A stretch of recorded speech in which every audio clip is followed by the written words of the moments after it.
तेरे वादे पर जिए हम, तो ये जान झूठ जाना कि खुशी से मर न जाते अगर एतबार होता।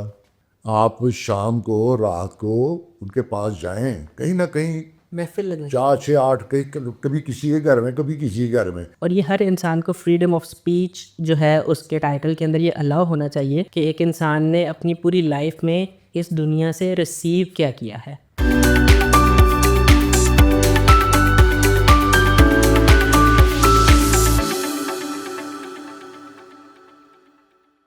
वो फिल्म में देख रहे फिर चला गया, आई लगी रतन सिनेमा में, वो आगे मुझे याद है, बहुत अच्छी तरह याद है। लुम्पी अब मेरे पास तो 12 नहीं मैंने जमा किए थे बड़ी मुश्किल से। टिकट के लिए हाँ, और मैंने बड़ी हिफाजत से उसको रखा हुआ था जेब में। तो मैं गया तो वो लंबी कतार, मैंने कहा मेरी तो बारी नहीं आनी, फिर भी मैं लग गया लाइन में। लेकिन वो 10 15 20 टिकटें इशू हुई, उसके बाद खिड़की बंद, फिर ब्लैक शुरू, रुपया रुपया 1.5 रुपया 1.5 100 रुपया 100 ब्लैक में टिकटें बिकती। अच्छा। फिर मैंने कहा चलो मैं कल आ जाऊँगा जल्दी, आगे सबसे लग जाऊँगा तो फिर तो टिकट मिल जाएगी। मैं आ गया और मैं अकेला, पता नहीं 12 का टाइम था, 1 का टाइम था, मैं अकेला था। ऐसे ही ऊपर मेरी खिड़की थी, तो गली सी थी, वो इधर से आओ इधर से निकल जाओ। जैसे जैसे वो गुजरने लगा, वो जैसे परिंदे नहीं आस्ता आस्ता उठते हुए आते हैं दाना चुगने के लिए, 2 4 6 10 12, जिधर से निकलना था उधर से भी कोई आ रहा है अंदर, ऑपोजिट। अपोजिट साइड से, इधर से घुस रहा है उधर से निकल रहा है। बड़ा रतन सिनेमा रकबे के लिहाज से बहुत बड़ा सिनेमा था, बहुत बड़ा सिनेमा, उसके अंदर 4 सिनेमे बन सकते थे।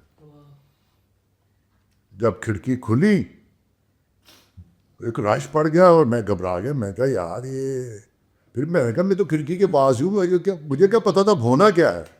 जैसी ही खिड़की खुली मुझे पता ही चला मैं किधर चला गया। मेरे ऊपर छलांगे, मेरी चीखें मारनी शुरू कर दी। वो किसी ने कहा ओ मुंडा बेचता जे, ओ मुंडा मर जाएगा जे, ओ मुंडा बेचता जे, ओ ताड़ी पैर मुझे बाहर आल निकाला। लेकिन उसका मुझे ये फ़ायदा हो गया, 2 मिनट के तो मैं यही समझा मैंने मर गया, ये मेरे ऊपर मैंने मर जाना है, मैंने इनके नीचे दब के मर जाना है। लेकिन वो मुझे खड़ा होना कि फट टिकट फट टिकट फट। तो मैं कोई कहता चाहे तू निकल निकल, तो उन्होंने मुझे रास्ता भी बना के दिया कि इधर से निकलो। वो मैंने जाके ओ हो कितनी स्पीड से मैं भागा होऊंगा वो टिकट हाथ में पकड़े हुए।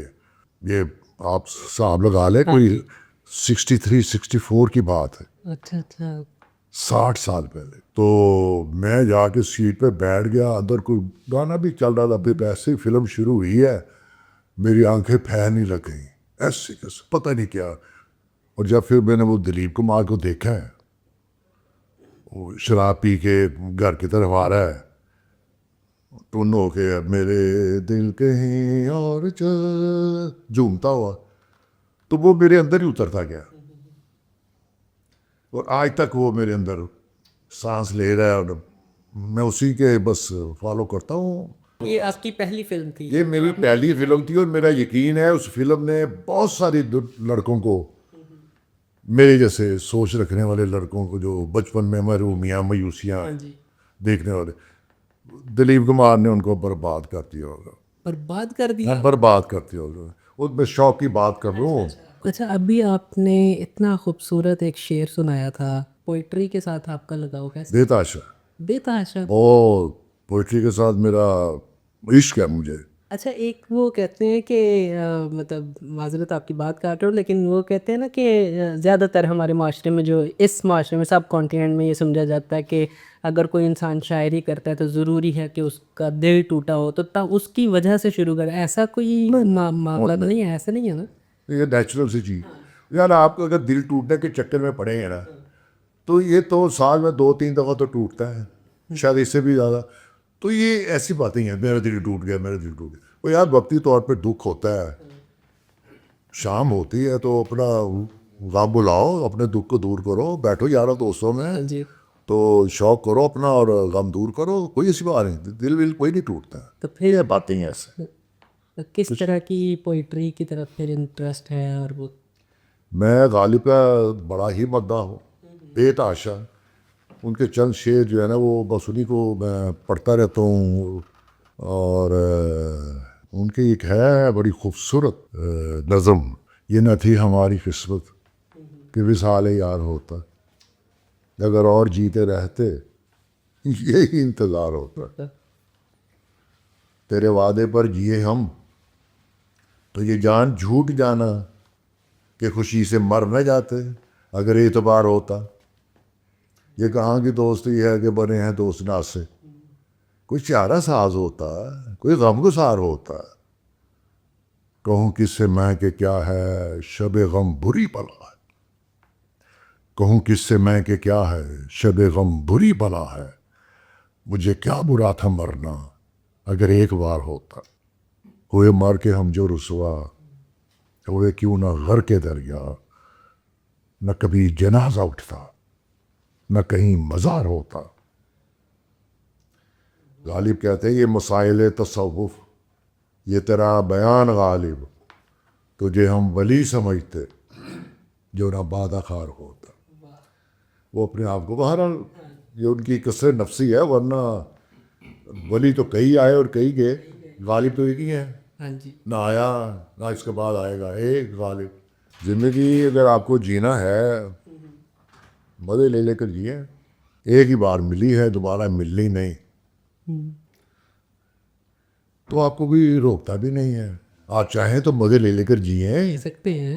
ये गो इस मुल्क, ये मुल्क बड़ा जहन्नम बन गया हुआ है खुशियों के लिए, इतना भी जहन्नम नहीं है। आपको दोस्त मिल सकते हैं, ऐसे दोस्त हैं। आप शाम को रात को उनके पास जाएं, कहीं ना कहीं महफिल लगने 4 6 8 कहीं कभी किसी के घर में कभी किसी के घर में। ये है कि कभी वो आपके घर में भी आ सकते हैं।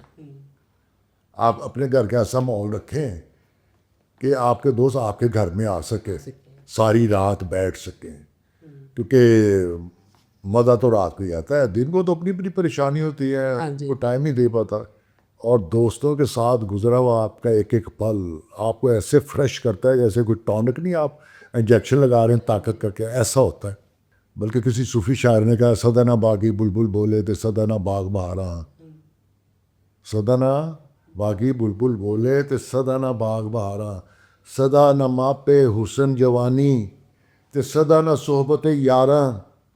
ये सूफी बुजुर्ग नेमतों की बात कर रहे हैं, नेमतें, और दो ये नेमतें हैं। सदा न बागी बुलबुल बोले तो सदा न बाग बहारा, सदा न मापे हुसन जवानी तो सदा न सोहबत यारा। बहन भाइयों का जिक्र नहीं कर रहे, कोई और कामों का जिक्र नहीं कर रहे, सीधी सी बात कर रहे हैं, सदा न सोहबत यारा। यार दोस्त आपके लिए बहुत बड़ी नेमत है। बिल्कुल ऐसे जी। तो ये थे हमारे साथ सिर्फ तारिक, जिनके साथ हमने इतनी मज़े की और इतनी बहुत कंट्रोवर्शियल बातें भी होंगी डेफिनेटली। और पॉडकास्ट का जो बेसिकली मकसद होता है या जनरली तो एक लाइव डिस्कशंस होती हैं, but to be very honest हमारा जो पॉडकास्ट है उसके अंदर कम्प्लीटली ये एक चीज़, और ये हर इंसान को फ्रीडम ऑफ स्पीच जो है उसके टाइटल के अंदर ये अलाउ होना चाहिए कि वो किसी भी तरह की डिस्कशंस जो हैं वो अपनी लाइफ के अंदर अपने एक्सपीरियंसेस को, अपनी जो भी चीज़ें माशरे से उन्होंने, हमारे एक पर्पस बहुत बड़ा है और वो ये है कि सिर्फ चीज़ को एक्सेप्ट करना कि एक इंसान ने अपनी पूरी लाइफ में इस दुनिया से रिसीव क्या किया है और उस रिसीविंग के बाद उसकी एक आइडियोलॉजी क्या है, उससे हमें एक इंसान ने अपनी पूरी ज़िंदगी लगाई एक चीज़ को सीखने में, तो डेफ़िनेटली हमें उनसे बहुत कुछ मैसेजेस और बहुत ज़्यादा आइडियोलॉजीज़, डायरेक्शन, सोचने के एंगल्स, हमें बहुत ज़्यादा चीज़ें इनसे सीखने को मिलती हैं। तो इस हवाले से मैं इनका बहुत शुक्रिया अदा करता हूँ तारिक साहब आपका, कि आपने अपना टाइम निकाला और एक दफ़ा नहीं इतनी दफ़ा आप आए हमारे पॉडकास्ट में और हमें इतना समंदर जैसा नॉलेज जो है उससे आगाह किया। बहुत शुक्रिया। इंशाल्लाह हम इस सिलसिले को जारी रखेंगे नए एपिसोड के साथ, नए मेहमान के साथ, ज़िंदगी के नए सब असबाब के साथ हम आपकी खिदमत में हाजिर होते रहेंगे। तब तक के लिए इजाज़त दीजिएगा। बहुत शुक्रिया।